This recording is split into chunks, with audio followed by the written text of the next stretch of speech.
This episode of The Bill and Callie Show is brought to you by Brown Insurance Group has been providing coverage to municipalities, companies, and individuals in the region for over 73 years. As a partner of the Keystone Insurers Group, we are able to offer an extensive line of insurance products and services, from commercial services including employee benefits and liability insurance, to personal services such as home, auto, watercraft, and motorcycle coverage. We are also committed to our community. We support many charities and events in the region. Our core values of care and integrity since the inception of Brown Insurance Group has made us one of Indiana's most respected and valued insurance agencies. To make an appointment with one of our experienced specialists, call our Highland Insurance office at 219-972-6060. Brown Insurance Group. Small town values, big time resources, going beyond expectations to protect you and yours.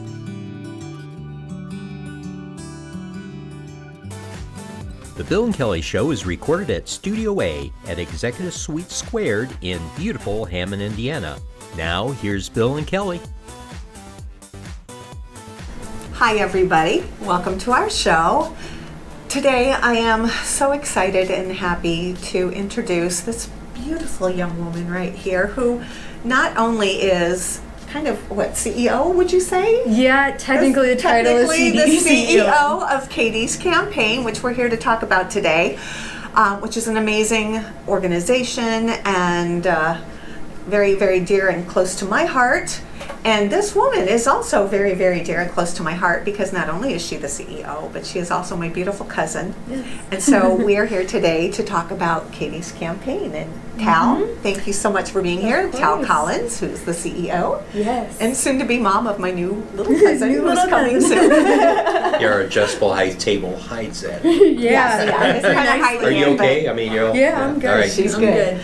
So welcome to our show. Thank you for having me. I'm very excited to have you here to talk about this amazing organization. So tell us first about you, where you're from, what you do, all that good stuff, and then how Katie's Kampaign came to be. Well, I've been a Highland native for the most part. I moved to Highland when I was about 4, and all of schooling here, graduated from Highland High School, and when I was younger, my wonderful dad met my amazing stepmom, and I gained my stepsister, who was actually my best friend before they got married, believe it or not. And so I'm right here from Highland, and I am actually a culinarian. I work through Pinnacle Hospital, which is a mental health hospital, and through Recovery Works for Treatment Center. And currently in finishing up my degree in addiction counseling to move on to the other side of our business. So, yes.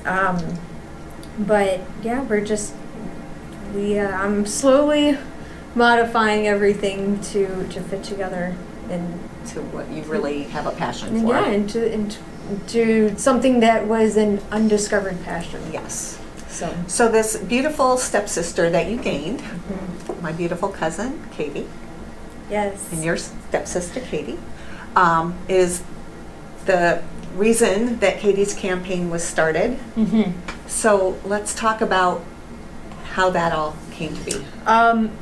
Katie is this amazing entity that everybody knew, and there wasn't a person in our school or a person in the community who couldn't point out Katie. And she lights up this room, and her voice echoes, and she was always just such a high presence. She always had to make herself known. So and she was very involved in things. She was in scouting and all these different. She was very involved in scouting, and a lot of the work that she did in the health community has been a very big stepping stone, a very big basis for us.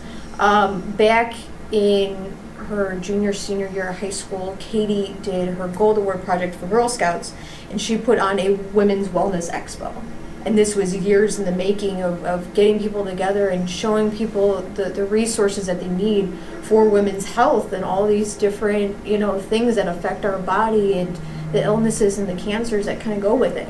And it was tremendous. We set it up in the Lincoln Center before it got remodeled, in the big Lincoln Center, and we had 30, 40 different vendors there, and doctors and nurses and all these resource people, and so she's very active as far as the health community goes.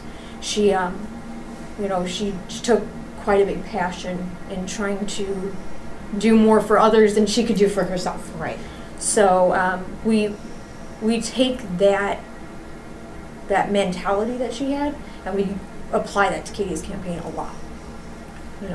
There's a lot that we do that every person involved in Katie's campaign has a passion for, that we've lived through, that we've experienced through, and we may not be able to help ourselves in that way, but let us help somebody else by sharing.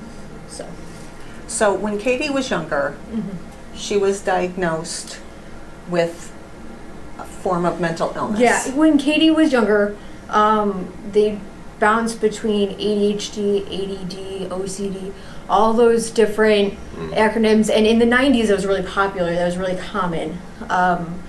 And we also didn't know in the 90s the effects that those medications took on us in a long term.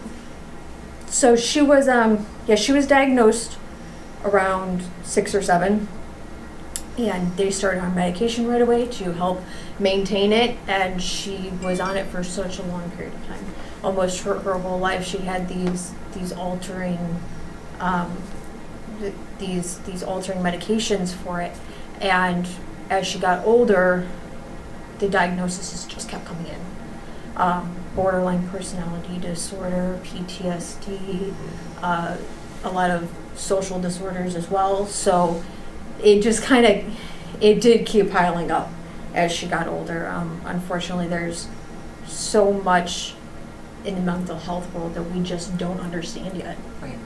So it is still, everything's always developing and everything's always changing, and the more we don't know, the more of a toll it takes on everybody too.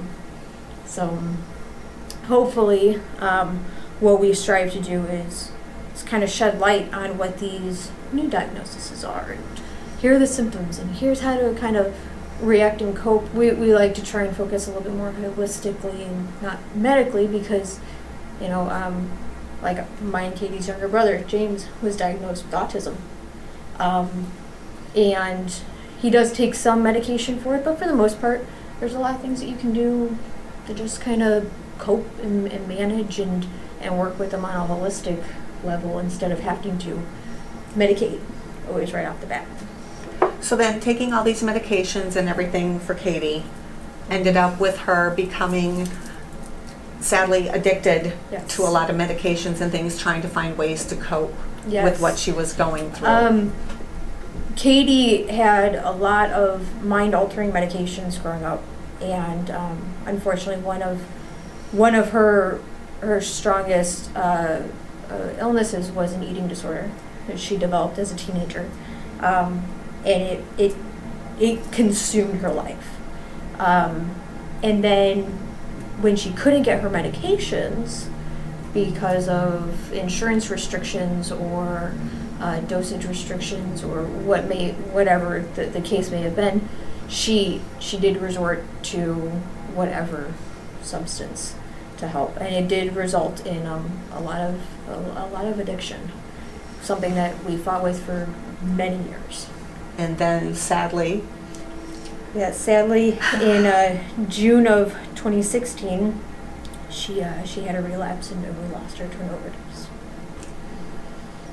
So tell us about Katie's campaign and the things that you do to make a difference. Well, Katie's campaign is set up to kind of work in a multiple aspect for the community. one thing we do is a lot of the community outreach. We need to get the information out, be able to answer questions, make the family of what to look for.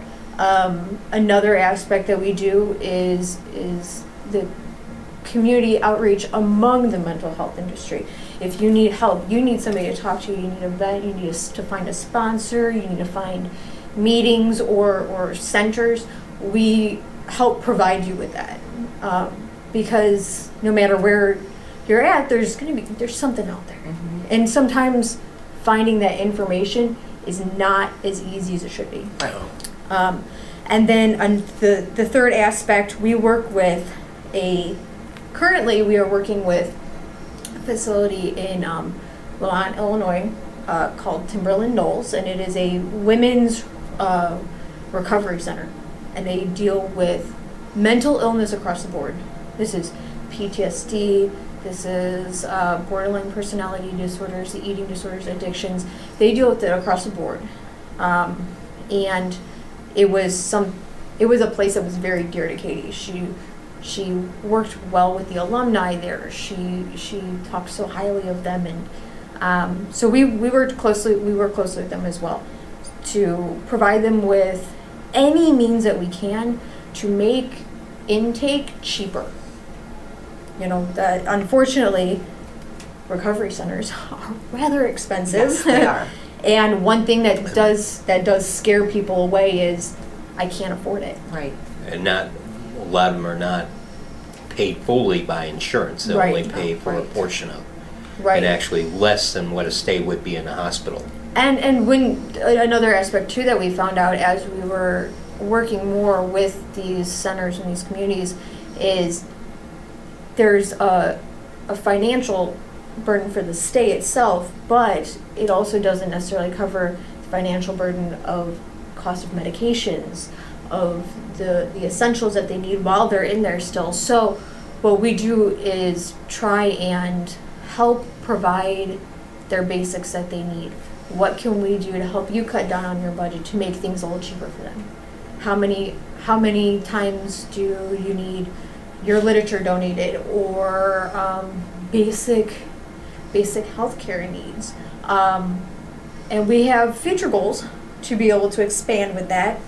At one point, you know, we've discussed in our 5-year plan being able to do a sponsorship program to where somebody who doesn't have the insurance and needs it, we will sponsor your stay. Because one thing that we do believe in, and it has kind of become almost like our slogan, is help is never out of reach. There's something that we can do as a community, as people who have not only experienced it but have seen others experience it. There's something that we can always do. So we kind of do a little bit of a worldly aspect for the whole community. And what is it that you have right here? One of the projects that Katie's campaign is so dedicated on is we call our Brave Project, which has been wildly inspired by a couple different stages. At a hard time in Katie's life, she was donated this little monster pillow, which was adorable, and she brought it everywhere with her, and it was just like her little coping mechanism when she needed to hold on to something, or she needed to vent, or just be angry. So we started up the Brave Buddy Project, which are these cute little monsters. They come in all different shapes and sizes. We've had a couple that come in with owls with stripes and stuff on them, and it's just kind of a little like a security blanket for them when they come out of treatment. And these are donated, both time and material have been donated through the local churches, through their Women's Knitting Society, Redeemer Lutheran. They've had a lot of their knitting society helps a lot with Beautiful. it. And this is beautiful work. My Yeah. camera, Yeah, hopefully I'll be able to zoom in on that, but that is very detailed yes. work. They're very detailed, and they're very sturdy too. And we've had a couple of previous Girl Scout leaders that were close to Katie be able to knit quite. I mean, they've dropped off bags of them, Oh, and they're great beautiful. to be able to help.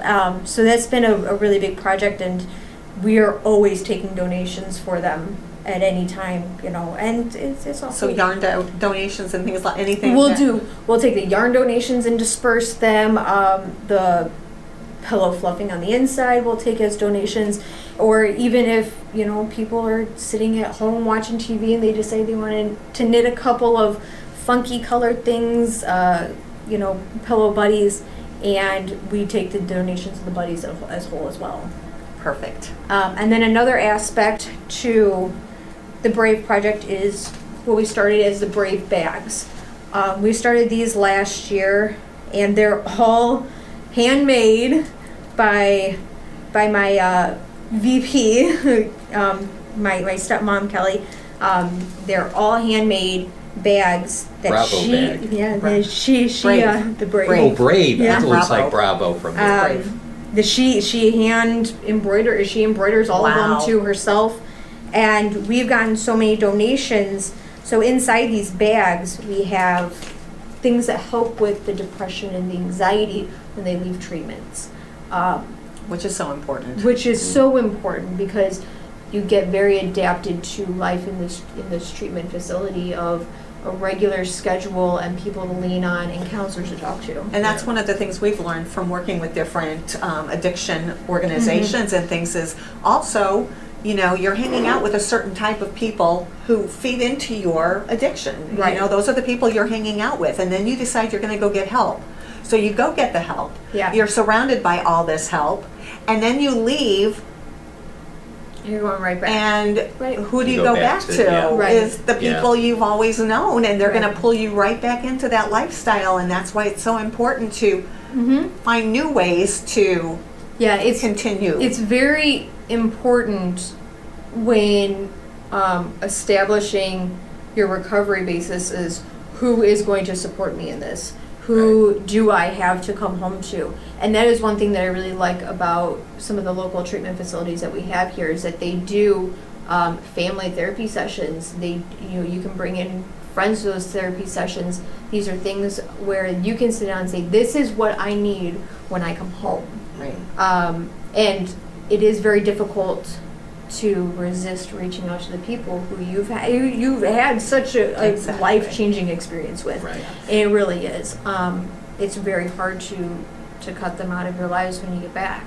So. Right, and there are some organizations out there who do a phenomenal Yes. job. Halfway houses, there's several in Valpo. Portage Recovery Portage Works Recovery is an amazing Works. place And- where Yeah. people get together and they have parties and Yeah. share meals Yeah. together, and it's always someplace that somebody who has gone through what you're going through Yep. is there. Exactly. So you People know. who organize these or found them are people who recovered. Yes. And they know what you're going to go through. And you go in these communities, you find such a close-knit bond that they're almost support mechanisms. They're safety nets for each Yes. other. And I've just, in fact, I've often said this, is that sometimes I think us as a society, people who are not addicted, could take a lesson from these Yes. people seriously. The amount of closeness and bond that they have because they have a common problem that they Yeah. heard addiction. It is, and mental illness. It just and making sure you get the treatment or the help that you need is there. So what else is in this? So in this bag, we Yes. get donated to us. So all these materials have been donated. Awesome. We have little Play-Dohs. Play-Doh? Those come in 25, 50 packs as well, Sure. which has been great. So we got a lot of the Play-Dohs donated. There's these things called the noodle strings, which are just kind of like bendy, almost Like a fidgety waxy kind of a thing that you can fidgety just- things, yeah. We do colored pencils and coloring books. There's all inspirational coloring love that. books, which are great because stores even like Five Below carry these, and you can buy them in the case, which has Yeah. been so tremendously helpful.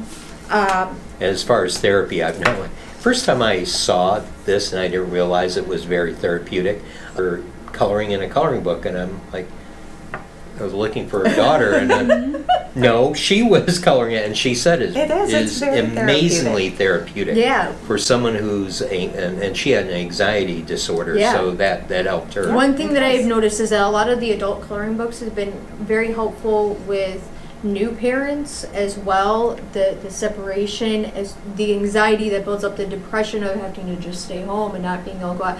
So I've noticed that a lot of the new parents are also getting into them too, to kind of help cope with them. And there are great things that you can do with your little kids as well. Absolutely. And then other things that we keep in here are puzzle books, word searches, crosswords. Those are really great ones. And then we found these books, and I want to say a couple of them came through Borders, a couple of them may have come through Five Below as well. Emotionary, which is a dictionary of emotions, because when you're going through such a big transition in your life, you don't quite know how to express yourself. You don't quite know what word to use to express what you're feeling or what you're going through. That's a wonderful book. Yeah, it's incredible, and it's actually a rather thick book too. Yes. Never heard of it. So it's an amazing book to just try and help you understand how to convey what you're feeling. And then we get these mindful journeys. These journals help by asking questions. I love that. Which is super, super I try to hold it up a little more on camera, so at least I'll to get a... So these mindful journals, they ask questions, they give paragraphs, they give situations. How do you feel about these situations? What are you experiencing when you go through this? One of the hardest things to do, and a lot of the mental health world comes from the 12-step program, which is an incredible program. No matter, there's so many different organizations that use it. And the hardest thing is a lot of the 12-step books give you your step and give you your passage for them, but don't really give you guidance on how to dig deeper, how to really pull out what the meaning of this is. So we found these mindful journals, and they force you to kind of pull out what you're feeling and pull out and dig deeper with questions that you wouldn't have think. Give you a starting point of something that you didn't even know you needed. Right. And then another thing which is great, our local Girl Scout troop over in the Markley district made stress balls. Oh, wow. They're great. They're they're little balloon-filled stress balls for them. They're super compact, so you can put them in your pocket, you can put them in your purse, and they're really durable too, which is, I appreciate that Girl Scout troop so much. Well, we appreciate Girl Scouts anyway, don't we? We appreciate Girl Scouts tremendously, but these girls did this project several times over, trying to find the perfect thing to be able to put in the balloons so that they didn't burst, they didn't rip, they didn't... Thanks, you guys, you're awesome. Yeah, they really did. They went above and beyond, and that is Debbie Fiegel's local Girl Scout troop. Wonderful. Helped us with those. Another thing that my wonderful stepmom, Kelly, has been working on are these little rubber band bracelets. Oh, neat. And we kind of got that idea from Katie, because she always wore hair ties or bands and was always fidgeting with them. So she started doing these chain rubber band bracelets, which are, once again, just really good fidgeting mechanism. And we also found these, they're like bicycle chain links. Oh. And hooks to them that you spin and you can move and you can pull it. So, and then obviously, the girls get their lovely little braid bags. So we kind of combined everything as a way of going, whatever your coping mechanism is, let's figure it out. Yes. Yeah. Let's get it set. So how do you find, how do people get in contact with you, or how do they find out about how to get one of these bags? Or how to donate the things that go in them. Donation and giving bags are, and even just the Brave Buddy themselves, because we will absolutely donate just the buddies themselves. Everything is run through our Facebook page, Katie's Kampaign. And that's Campaign with a K. Yes, Campaign with a K. Anything that they want to donate We can give drop-off locations for several different drop-off locations to donate to. If you have somebody in need that you think could really use one of these, whether it's just the buddy or it's the bag and the buddy, whatever the case may be, we are absolutely helping. Give us the name, give us where we can send it to, reach out to us, because that is the whole basis of it. We need you to tell us who needs us. Right.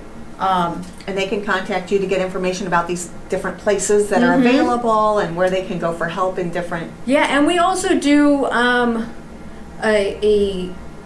kind of like a coffee date system as well through Katie's Campaign. So it's one of those things where a lot of people who just come out of the program do not have sponsors yet, don't have anybody to turn to, don't have anybody to look out to. And we have not one, but multiple people on our staff who have experienced addiction themselves, have experienced mental disorders themselves, eating disorders, whatever the case. You know, we have all of these resources. So even if it's just, I'm struggling right now, I need somebody to talk to. Great. What's going on? You know, we need to be that community outreach that they need. So you'll meet them somewhere like at a coffee house or whatever. So even like coffee gift cards to different places might be something nice to donate. Local coffee gift cards are always really great too. And I know things have been a little slow as far as our kickoff goes. Primarily the basis of running Katie's Campaign is me and my mom. Yes. Who I have school, children, and and work.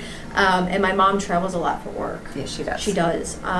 But we have always found ways to, let's respond to messages. Even if it's, you're struggling right now, you want to FaceTime, do you want to video message, you know, whatever the case may be, because let's reach out and figure out what's going on with you and how can we help. Okay. What if people wanted to donate their time to do things, or how do they contact you to become a counselor even, or to be one of those people who can reach out? Well, one of the projects that has recently come to my imagination through actually quite a bit of the residents I've reached out to through work. One of my new inspirations is the Safe Haven call list. And this is something that I'm kind of very passionate about trying to get off the ground right away. And what I want to do with the Safe Haven call list is, you are somebody who wants to help. You want to donate your time. You want to, and even if it's donating a $5 cup of coffee to help somebody, if they reach out to us and say, I'm in a bad situation, I need someone, we can go, okay, well, where are you at? And we can look on our call list and say, okay, I got 2 or 3 people here. Let me send out messages to them, and you send them out. Who's got 5 minutes to give for coffee? You know, meet up with, here's who's looking for help. Meet up with them, because it can't just be the people who work Katie's Campaign reaching out. Our goal is to involve everybody. Right. You know, we as a community need to step up and reach out and say, okay, I understand that people are struggling with this, and if the only thing I can do is sit here and listen, let's sit here and listen. Absolutely. So, if, you know, they can always reach us through Katie's Campaign. We will hopefully soon be launching a new website, which my incredible tech-savvy younger brother is going to be helping us launch. Oh, James, I love you so much. He's going to be helping us launch a website, as well as we've also tossed around the idea of doing a communications app. Wonderful. Something that we can reach out to. Another thing that, you know, we want to do is also bring light to the things in the community to help. Portage Recovery Association, they're having their anniversary party. Yes, they are. Yes. Yeah.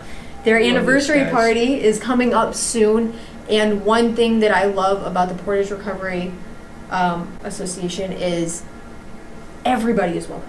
Yes. Bring everybody. And that is something that we don't see often, because the Al-Anon, the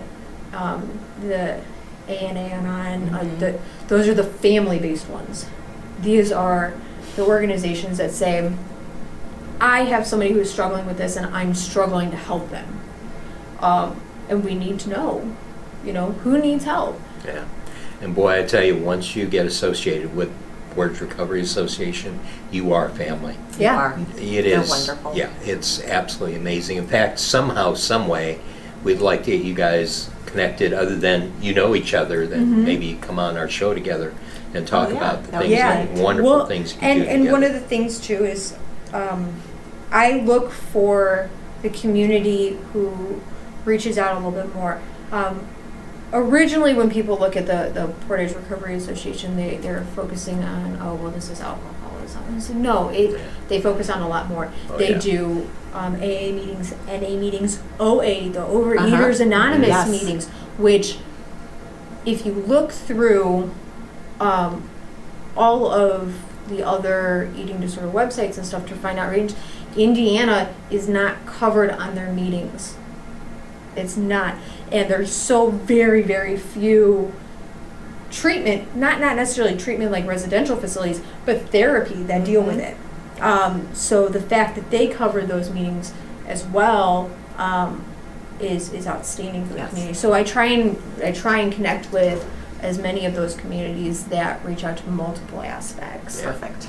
And there's some other good work being done there. There's a number of houses in Valparaiso. Thing that's unique about Portage Recovery Association is not a house. It's an open kind of a place for people to come to feel safe. Yeah. And A meeting place. Yeah, a meeting gathering place. Meeting place. Place to and- get together for coffee or to play bingo or... And to celebrate each other's they recovery. do. And they celebrate. Boy. They do. And honestly, it's very difficult for a lot of people in recovery to feel the need to celebrate something as simple as, I've hit my 30 days, I've hit my 60 days, I've hit my, it's hard for them because they're still focused on, look at everything that I've done to myself. Yes. Look at all the pain I've caused people around me because of my mental problems. And it does need to be celebrated. And they need to be pushed to be able to celebrate it because it's a struggle every day. It's a struggle to eat. It's a struggle to communicate. It's a struggle to just get out of bed. Yes. And unfortunately, everybody who works with Katie's Campaign has had those times. We can't get out of bed. I've had those times too. I have a t-shirt that I wear every once in a while and it says, not to brag, but I totally got out of bed today. Yeah. And sometimes it's like, I did, because there are days when I don't want to get out of bed. There are some times where just getting yourself up and making yourself a cup of coffee is the most you can do. Yes. And that's okay. Right. And just doing that is a struggle. Yeah.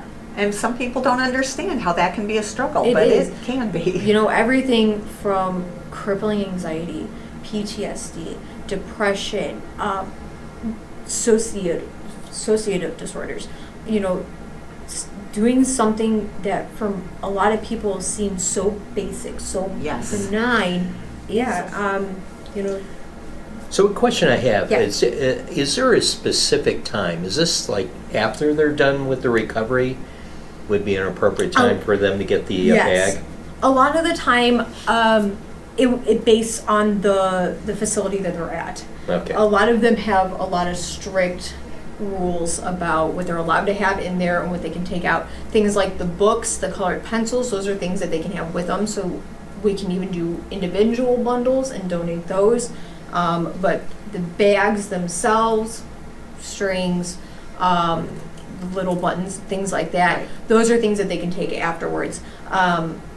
But we like to try and get journals. We take donations. People want to buy the NA books, the AA books, the ABA step books.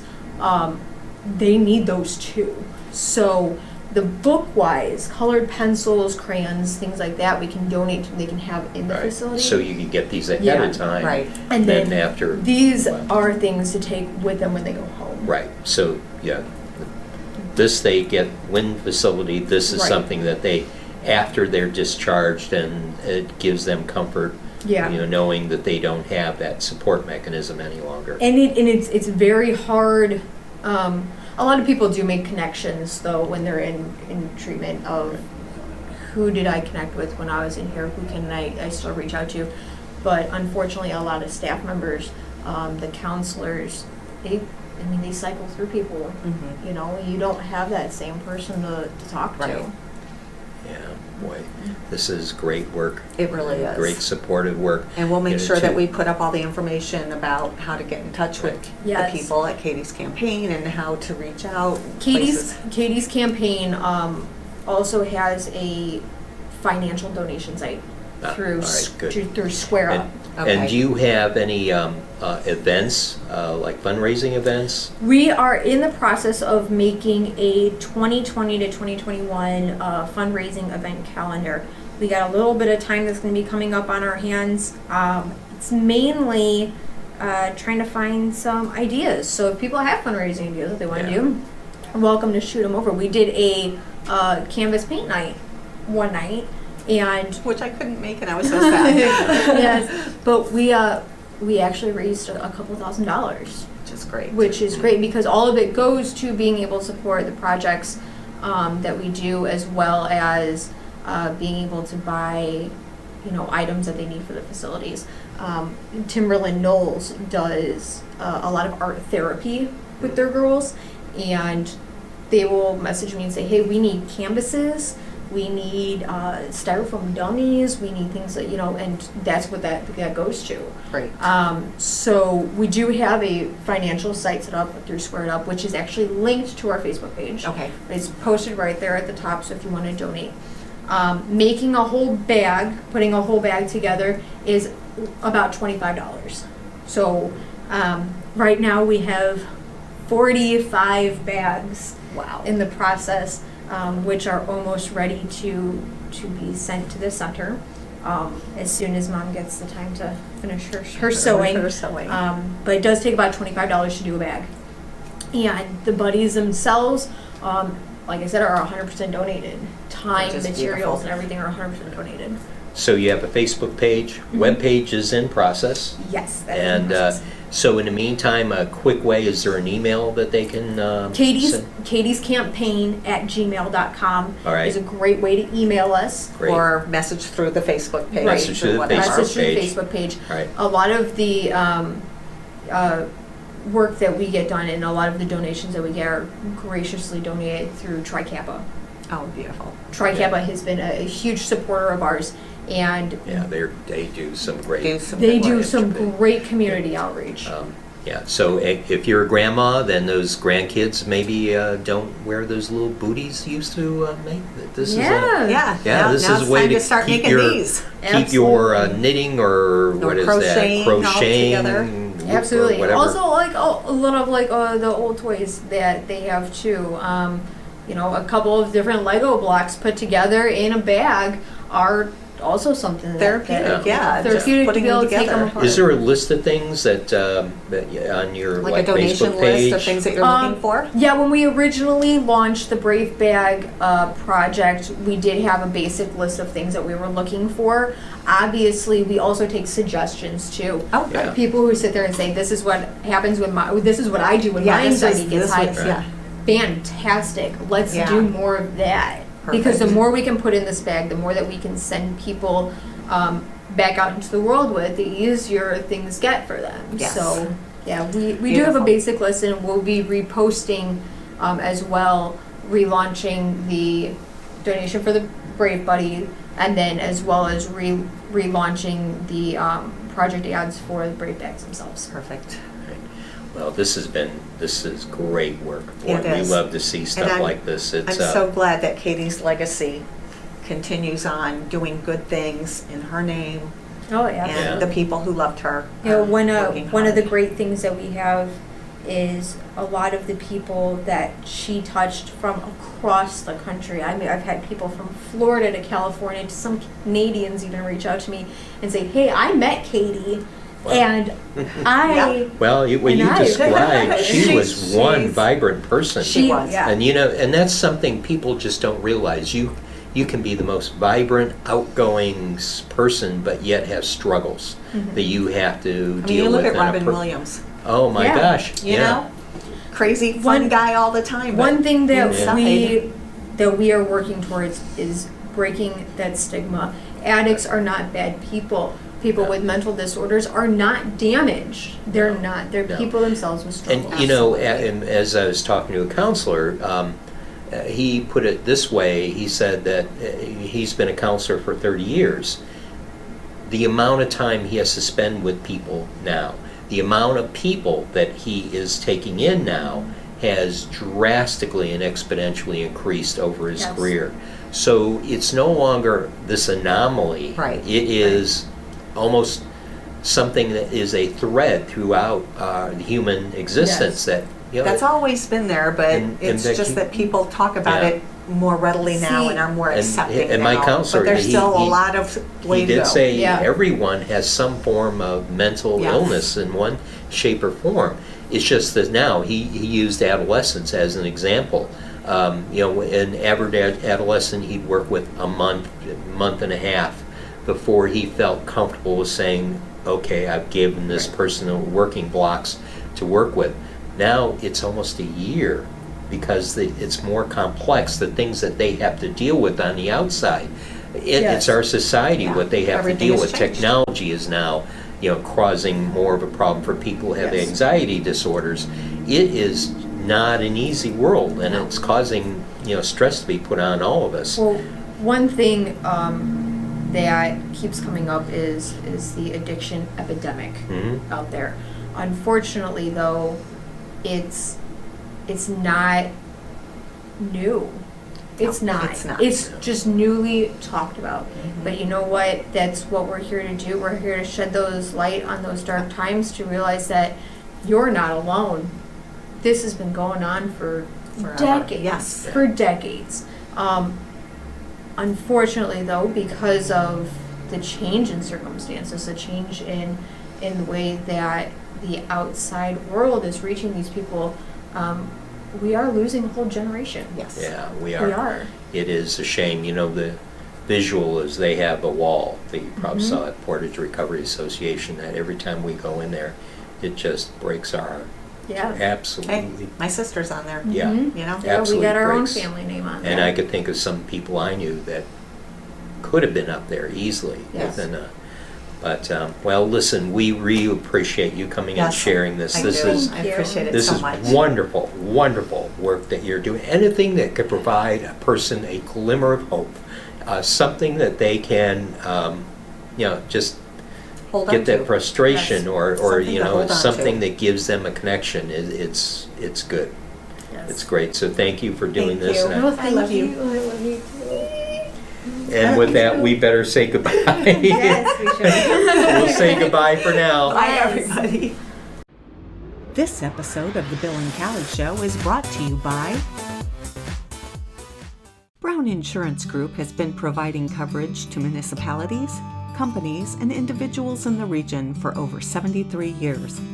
As a partner of the Keystone Insurers Group, we are able to offer an extensive line of insurance products and services, from commercial services including employee benefits and liability insurance, to personal services such as home, auto, watercraft, and motorcycle coverage. We are also committed to our community. We support many charities and events in the region. Our core values of care and integrity since the inception of Brown Insurance Group has made us one of Indiana's most respected and valued insurance agencies. To make an appointment with one of our experienced specialists, call our Highland Insurance office at 219-972-6060. Brown Insurance Group. Small town values, big time resources, going beyond expectations to protect you and yours.